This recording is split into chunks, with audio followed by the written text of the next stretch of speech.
Hi everyone, Emma here. I'm just a little quiet because my wife is sleeping. She was, sorry about the shakiness. She was up last night with me because I couldn't sleep. So she got me to sleep, but I feel kind of bad. Anyway, so let's show you what I've been up to. I was going to do a video showing you this, and I hadn't planned on doing this. I was supposed to spend some time with Jennifer, and I came up here to finish this bracelet and put the clasp on, and by the time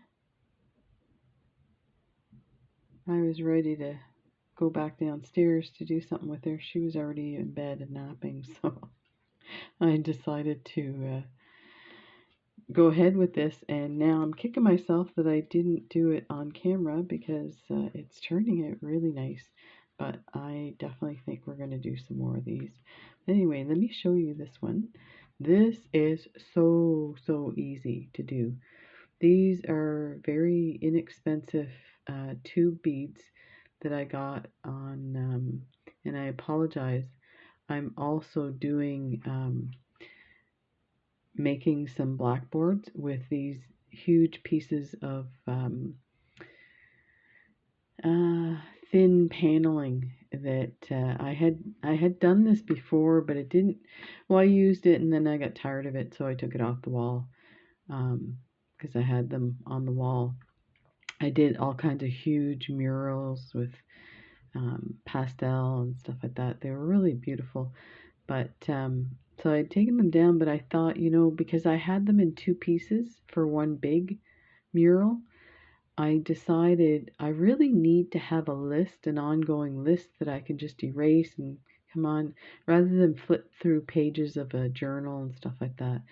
So I just find the chalkboard works really well for me. Plus, I have fun playing and drawing and doing all kinds of fun stuff on the chalkboard, just like a kid. So if I separate the two, which they're already in two pieces, one's going to go in this office and the other is going to go in the spare bedroom where I have my new painting and drawing room. So that one will go in there. So I can have notes about future painting projects, and then in here I can have notes about YouTube and send a thank you card to this person, that kind of stuff. So that's what I was doing this morning. I did a second coat, and I was surprised. I bought a little container at Walmart, and for these big murals it only used up half of the container, which was like I think $9. Now, before I bought them at the hardware store, Big Can, and I never used it. I ended up giving it to, like, I used it the once and gave it to a friend. I mean, once you do it. But anyway, this stuff's really like a gel and thick, so it was kind of interesting. I think the idea, and I didn't get a chance to read the label, but I think the idea is that it creates a smooth surface rather than porous from your brush. So I'll have to take a look, and if that's the case, I'll put another coat and not be as, like, I put it on like I was painting, so I was really trying to get the brush strokes in there. So anyway, that's an aside. You'll see that soon enough. I'm going to show you a bit of what I've been doing in my offices. So now these are staying in place. I crimped them on the edges. I don't like them moving around. It bugs me to no end. So I crimped them, which looks terrible. I also put a bit of glue, which looks terrible. So this is something I need to work on. These are cheap crimp tubes that I got on eBay a long time ago. And actually I got a refund for them because they were pretty bad. But they work on these 2mm, and I basically just cut out. I'm just trying to, I did kind of put them in order, so a dark and a light, dark and a light, like that. And then I use these crimp ends and a magnetic clasp. lesson learned. This is the second time I've done this where I've put a magnetic clasp on a finding that's magnetic. So this is what happens. Oh, of course, it's not going to do it for me now. You try to, oh, see, I didn't know that. When I had it on my wrist, I thought I had to pull this out to get it, but I guess it sticks together. You just kind of, yeah, see, it wouldn't, I couldn't get it to close together. So anyway, I'll do a video of this. We'll make them so that they're bigger, and then I can have them available for the garage sale for very, very inexpensive. They're so quick and easy to make, and I have tons of these findings that I paid pennies for. So yeah, we'll do some of those. Definitely working on the, and I wanted to put a charm, but I didn't quite know where to put the charm on this.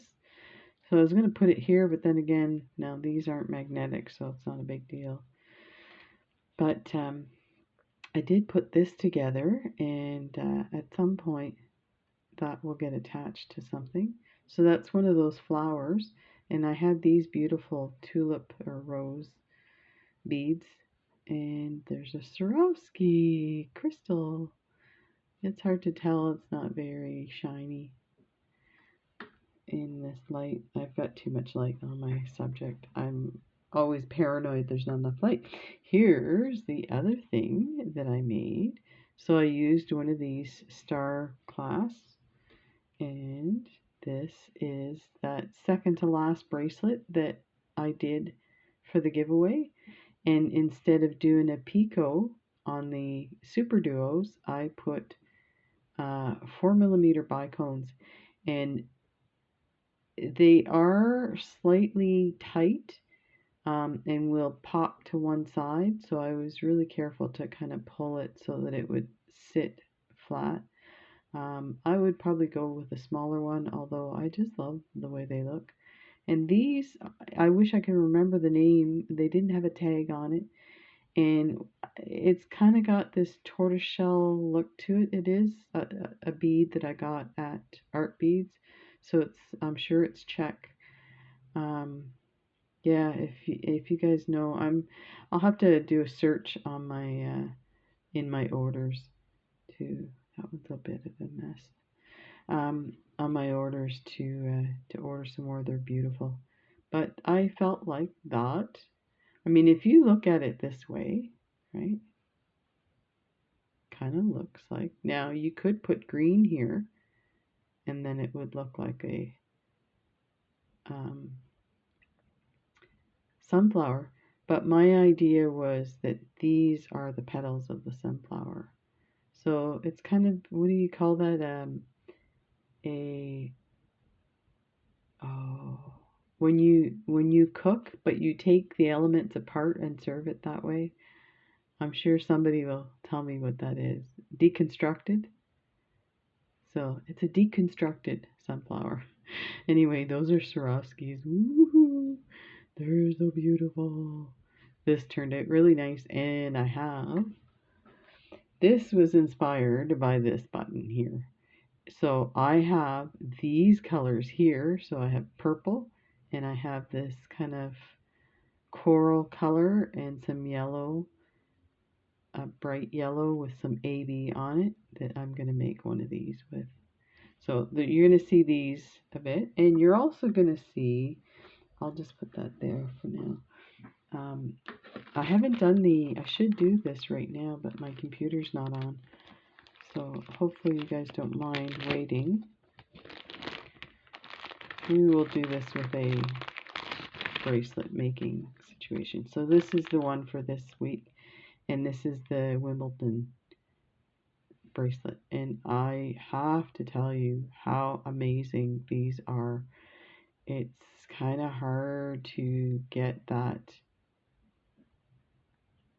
to see how awesome it is, but it's crazy. It's so beautiful. It's kind of, I didn't pull as tight as Allie from Potomac Beads does. Hers is really kind of arched and rounded, but this is beautiful. And then of course These are one of my favorite color mixes. They remind me of ice cream in the summer, and bubble gum and stuff like that. So yeah, this one turned out. So I want to do some more of these as well, so that these are so simple to do and so quick. You can do one in 2 hours. So if you have a bunch of, you know, things you want to attach to it, you can kind of just play with it and do some really crazy things and come out with some gorgeous bracelets that nobody's ever seen. So we'll put that back and we'll do a draw for that. We'll see, because I have a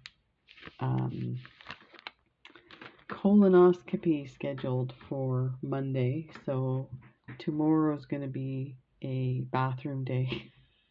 You guys know what I'm talking about. I wasn't going to say anything, but I'm like, yeah, I'm sure most of my subscribers are my age, so I'm sure everybody's been through something similar.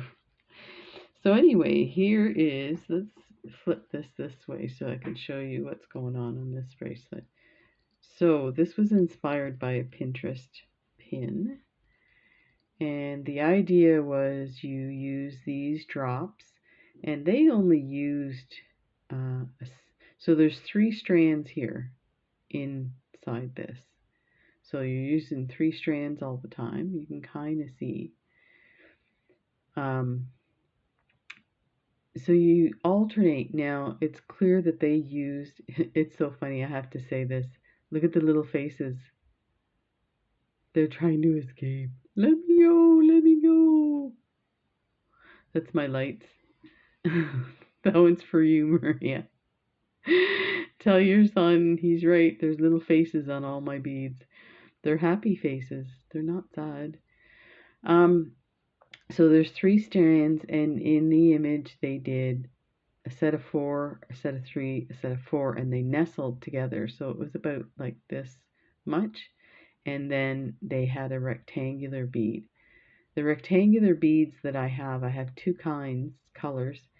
They didn't match any of these drops that I have, so I decided to use these, and they turned out amazing. And I also added these Piggy Beads, which I just love, and I thought I had more of these. You know what? I do. There's a bag with them in there somewhere that has to be sorted. But anyway, I added these so that you could hide the wire, and initially I was using both holes on the first one, and then I realized they would all fit down the middle, and then they would separate however they needed to.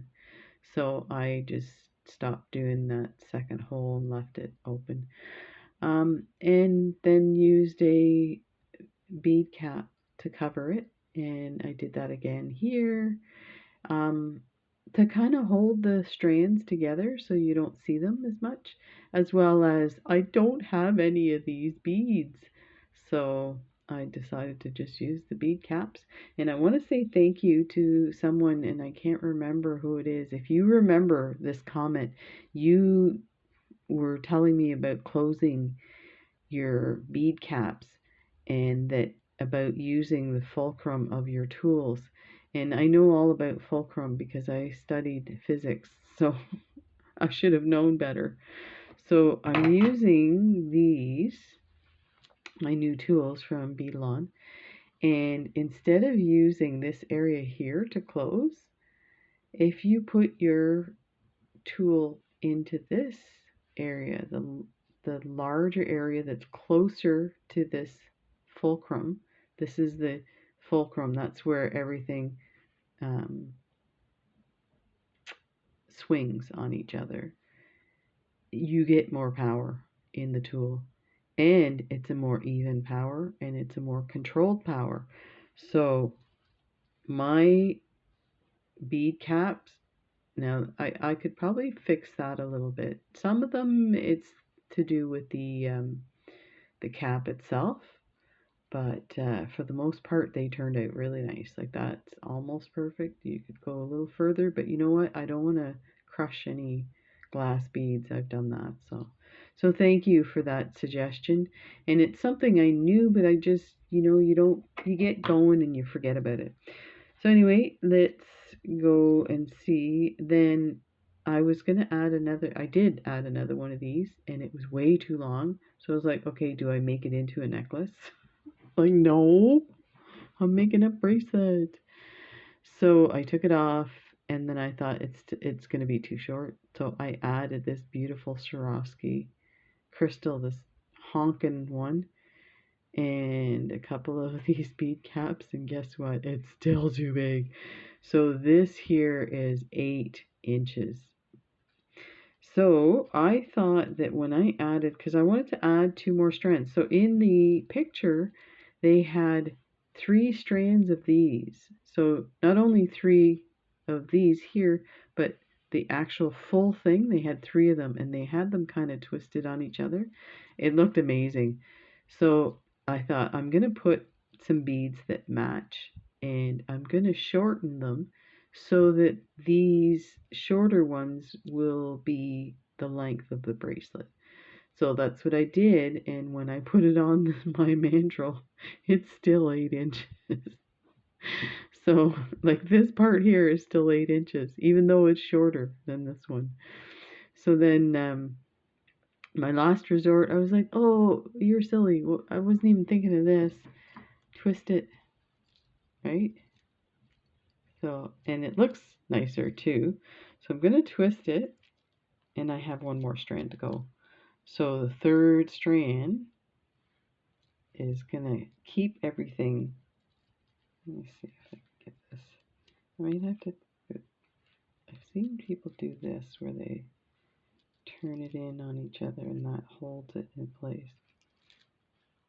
There, something like that. Kind of, sort of. So let's go ahead and do the 3rd strand, and we're going to make sure it gets twisted.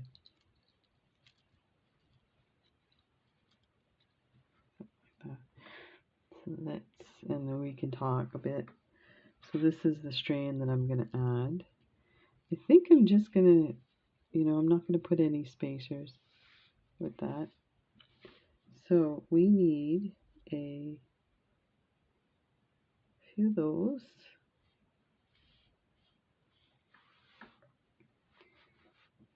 Let me see if I can get this in there. And we'll need 2 crimp covers.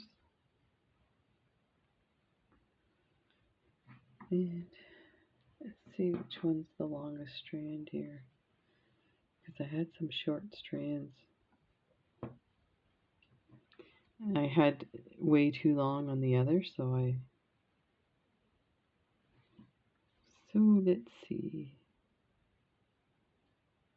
Let me put this one here.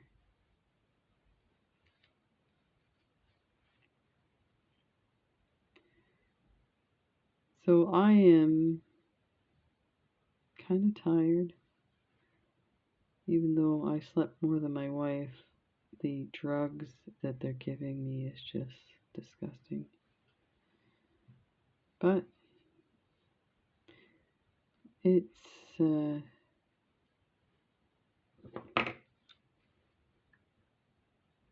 things could get out of hand very quickly if I didn't take the drugs. So, but oh my God, the urge not to take them is so great. 2 nights ago, I was like, oh, you know what? I feel fine. I'm not going to take them. That's not the way those drugs work. If you feel fine, there's a reason they're working. I mean, it's the same with any drug, right? I'm a nurse. I should know this. Nurses apparently make the worst patients.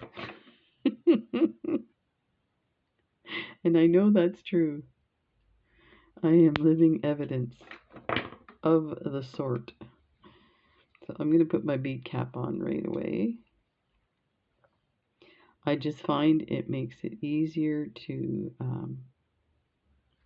get it on the actual crimp, and prevents you, like, it's just easier to do when there's nothing in the way.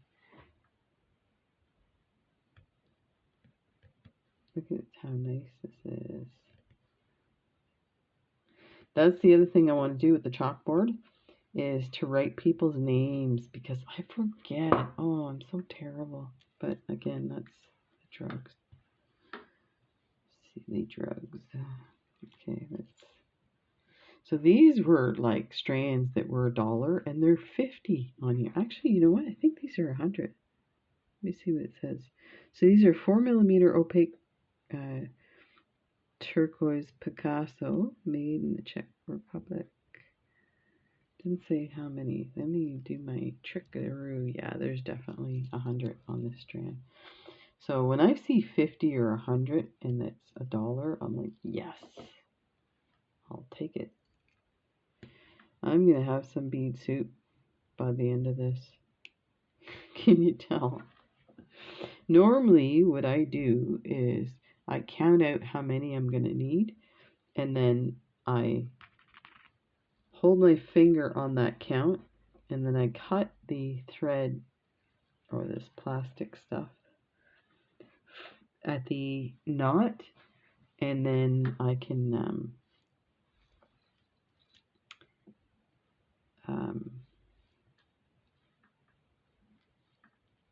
retie it so that it's still in a strand. Just like to organize it so that it's not all over the place.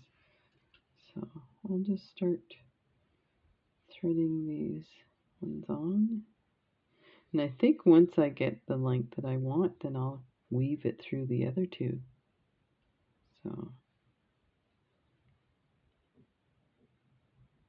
So I didn't get any mail, but we had a replacement postal worker yesterday, and they started with our street.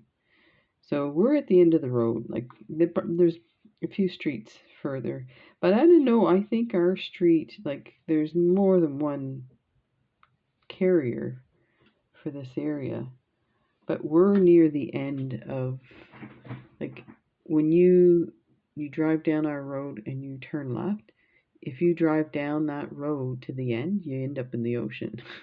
So we're at the end of the road. I remember when I came the first time to move here for a job. It was for a job working in a nursing home, the biggest nursing home here in Nova Scotia, which is in Halifax, which sadly had 50 deaths right away when we had the pandemic. I'm going to take this nice funky one here. Anyway, I can't remember what I was saying now. Oh yeah, so I brought my dog with me, and so I had to go to, I was on the train, so I had to go because there was no way I was trusting flying with a dog. They put them in the hull, and half the time they either get lost or they die. So I was like, no, I'll take the train. And they said it was fine, so every time they did a stop, I would tell them I'm just stepping off with the dog, letting the dog have a pee, and then we get back on. Some of them were fine, others freaked out, and one person like freaked out to no end, where they're like, you can't get on and off the cargo area. And it's like, well, I've been doing it for 24 hours now, because the trip is, I want to say, about 30 to 32 hours, because they do so many stops, plus it's quite a ways from Toronto. So this is looking really nice. This is going to really complement it perfectly. So put this guy over here. Yeah, so the one guy was really nice, and he asked me where I was going, the engineer, and I told him. He goes, oh, end of track. I had never heard that expression. And at the time, I had moved back from North Carolina. I had a great job in North Carolina. I loved it. I loved the people that I worked for, like the clients. I loved the people that I worked with. I liked the organization that I worked for, like everything. And I was offered multiple promotions, but my partner at the time insisted on going home. And my parents had been in a car accident that could have killed them both. They hit some black ice and hit a post that had a transformer on it, and it landed on the vehicle. Funny part is, the part that my mom remembers is, yes, there was a gay couple, two guys, brought us in their home and made us tea and gave us warm clothes. It's like, yeah, they're people. Oh my gosh. Oh, my poor parents. We just watched a documentary last night about, let me see, the Circus Bookstore, I think it's called. And it's about a couple that um, it's an incredible documentary. You have to watch it. I'm pretty sure it's on Netflix. I think that's who funded it. There was also executive producer was Ryan Murphy. So I just say that because the husband and the wife, out of necessity, opened a bookstore. They bought it from somebody else that was going under, and they just took over. And then once they got started, it was an adult bookstore. And they were like, the wife was Jewish and very, very religious. Um, like, it was just incredible that they would do this. And they just looked at it as a business. So they didn't, you know, think too much of it. Of course, they survived. They were around when the AIDS epidemic was around, and they talk about losing a staff member that worked on the Friday and died on the Monday. Like, things like that. It was so, so sad. But it's quite incredible. But the one of the sons ended up coming out, and she had a really hard time with it, which I found like incredibly hypocritical, because it was okay to support other people's sons, and she even was spent a lot of time with one of the guys that worked in her bookstore and video store, I guess, at one point. And while he was dying, she spent a lot of time with him. And then when his mother didn't want to have anything to do with him, then after he died, she called her and wanted to talk to her and be comforted and stuff like this. And she was like, you should have called your son. Like, how can you do that? It's your son. But so when her son came out to her, she was like, really,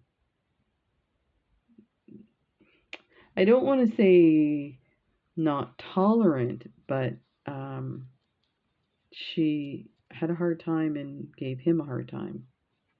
I mean, they didn't go into huge detail about that aspect of it, but it's a pretty incredible documentary. The part that blew me away too is the stuff that they were involved in.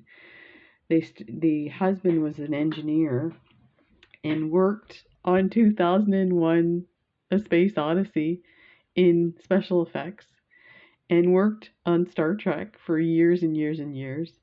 And then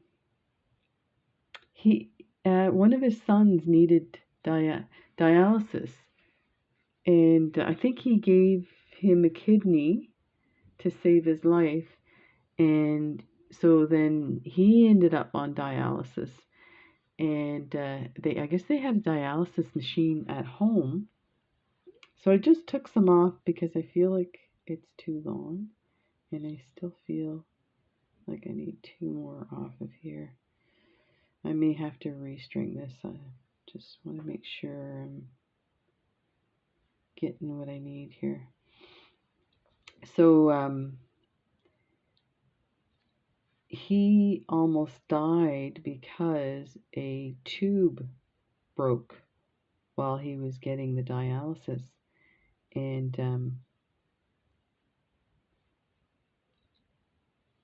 he this is, I gotta play with this a little. I feel like maybe I took too much out. No, it'll be fine. So he thought it was weird that apparently that's a common thing for a tube to break. So, and it could kill you. So he developed a tube or a sensor that would tell you when a tube was going to be breached or broken, whatever. So apparently there was nothing out there, and all of a sudden, oh, that's the jump ring. Let go. That's the only problem about these. See if I can get on there for now.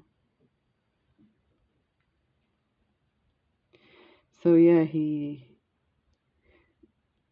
they ended up, I think they sold the patent or whatever and everything, because to try and manufacture it themselves, they would have, the insurance, the liability insurance would have been so great that they wouldn't have made any money. So they sold it. So that's how they ended up needing to do this bookstore thing, because they were both unemployed. She was a journalist and did who were the well, she did an interview with Larry Flint, but she did interviews with I'm trying to think now. I was stunned when I heard that she had done interviews for, because she was a journalist. Some big people to do with human rights and stuff like that. I can't remember exactly. There was just so much in this documentary. I'm like, really? And the daughter was the person doing the documentary, filming it and directing it. So I think this is a little bit too short, so I might have to restring this. But take a look and see and measure it now. That should give it a better. I think I may end up having to do a little bit of a restring on all counts, and I'll tell you why. Because, oh my god, I love these beads, and I think I only have one strand. So if you're interested in buying this, say so now, because I'm gonna restring it. I'll restring it anyway for your size, but it's so yeah, it's a 7 1/4 now, almost 7 1/2. So if I restring this blue one, just add a few beads, it'll be 7 1/2. So that is that, and I am getting ready to make something with these lovely beads that Gail sent me. These guys, ta-da! Look at all the colors I got with it, and the Swarovskis. So, see what I make with that. And I should show you this. I'm digging out my stuff.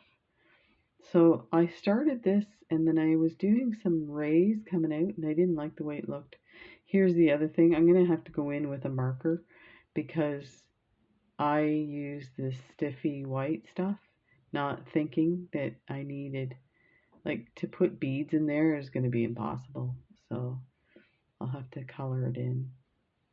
And you can probably go in through the back if I needed to. I don't want to dirty the stuff. But anyway, so there we go. So that's all my goodies. Take care, everybody. I'm off for a walk. It's supposed to be nice out, and I can hear my wife moving around out there. Oh, I wanted to show you quickly one of my crystals that Kath gave me. Look what I did. I don't know if you can see that. Right there. I need one of those things that you put on the back of your phone to hold it, a suction cup thing. Let me turn this.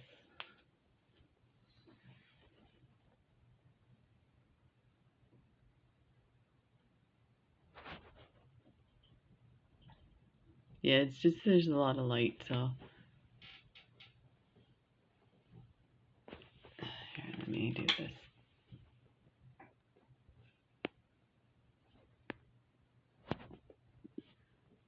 Huh. There. So my sister got me this bicycle charm, and then I just attached the that mega crystal. And this is a teacup that's actually for my sister Sylvia. It's her birthday, December. And I was sure I had a saucer, so I keep avoiding sending it, not to mention I'm worried it's going to get broken in the mail. And this is about the only plant that I can have in my office because my cat will eat it or jump all over the place. But, so yeah, I totally redid my desk, but you'd never know because it's a mess again.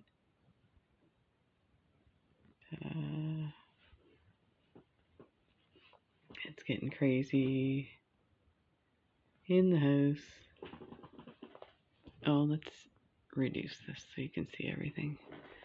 But, so this stuff's all the same.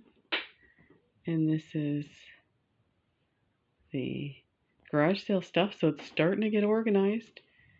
And there's some more stuff over here. My Christmas plate that I had toast on, my wife hates it. My neighbor gave it to me. I love it. She's like, I hate Christmas. We call her the Grinch. Anyway, take care, everybody. I'll talk to you later. Bye for now.